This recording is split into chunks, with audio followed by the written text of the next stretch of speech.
Иногда в руки попадает такой нож, что приходится бросить все и сделать про него ролик. Этот ролик будет про нож выживания, крупный ломовитый монстр, который редко найдешь в магазинах.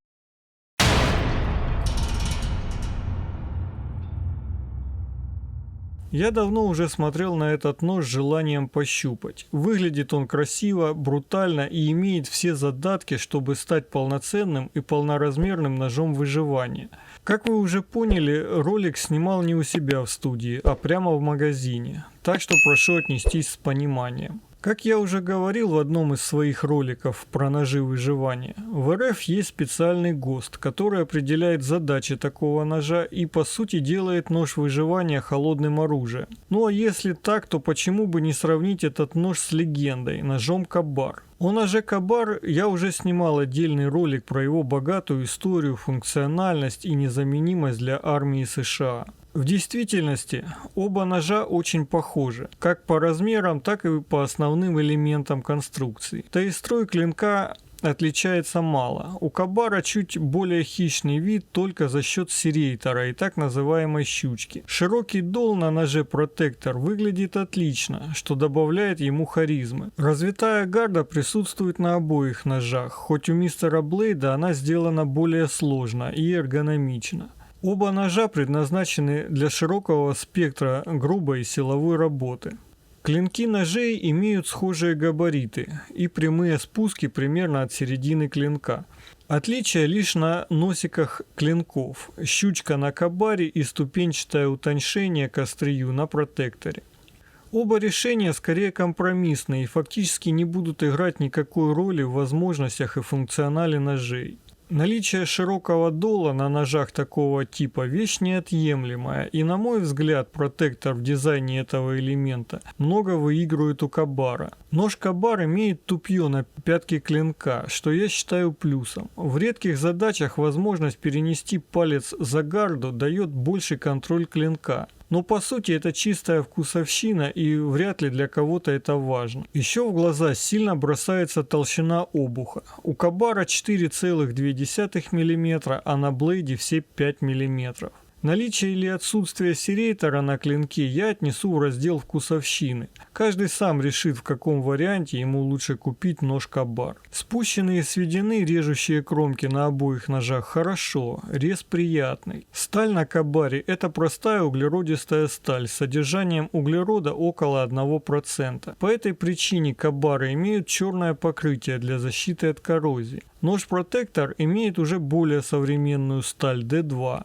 Это высокоуглеродистая полунержавейка, которая естественно предпочтительнее, чем сталь 1095. Клинок Протектора имеет обработку Stone Wash, что на мой взгляд делает такой массивный клинок визуально более эффектным. Рукояти ножей отличаются сильно. Кабар нож старый, рукоять из наборной кожи простой цилиндрической формы. Ее длина и толщина очень универсальны и подойдут практически всем. А вот мистер Блейд в своем ноже решил пойти дальше. Материал рукояти кротон, форма сильно профилирована и очень пузатая. Нужно быть обладателем руки Кинг-Конга, чтобы получить удовольствие от работы ножом с такой рукоятью. Монтаж клинков у обоих ножей сквозной, у Кабара натыльник с расклепом, а Протектор более технологичен, тут уже хвостовик пошире и фиксация через болт. Затыльник рукояти Протектора больше и тяжелее, но зато имеет отверстие под темляк, а мы все знаем, что все знатоки выживания без темляка из дома не выходят, так что тут нож сразу получает много плюсов. Ножны. Здесь самые большие различия в ножах. Это и не удивительно, ведь Кабару уже почти 100 лет, а Протектор относительно новый нож в масштабах нашего века. Ножны у мистера Блейда – это сложный комплекс деталей, креплений и фиксаций. Ножны пластиковые в нейлоновой обертке. Они имеют все модные современные плюшки, как крепление под системе моли, велкро под ремень, резиночку под точилку или огниво. Стоит отметить, что сделаны ножны хорошо, нож комфортно вытаскивать и удобно фиксировать. На этом фоне простые кожаные ножны от Кабара выглядят уныло и отстало. И это действительно так. Такие ножны уже давно должны были исчезнуть. Удобными их трудно назвать, живучими тоже, но они все еще могут выполнять функцию ножен. Кабар, конечно, выпускает на ряде своих моделей полимерные ножны. Они тоже не имеют всех плюсов ножен протектора. Но я бы лучше взял полимерные ножны от Кабара. За простоту и компактность. Потому что на практике все дополнительные функции ножен используются крайне редко, и гнаться за ними не вижу никакого смысла. Конструктивно по примененным материалам нож у мистера Блейда получился отличный. Он выигрывает по всем параметрам у старика Кабара. Особенно учитывая то, что ножи находятся в одной ценовой группе и предназначены примерно для одних и тех же задач. Протектор имеет всего два минуса, которые не дают ему стать более популярным. Это то, что он относится к номерным ножам, и купить его может не каждый.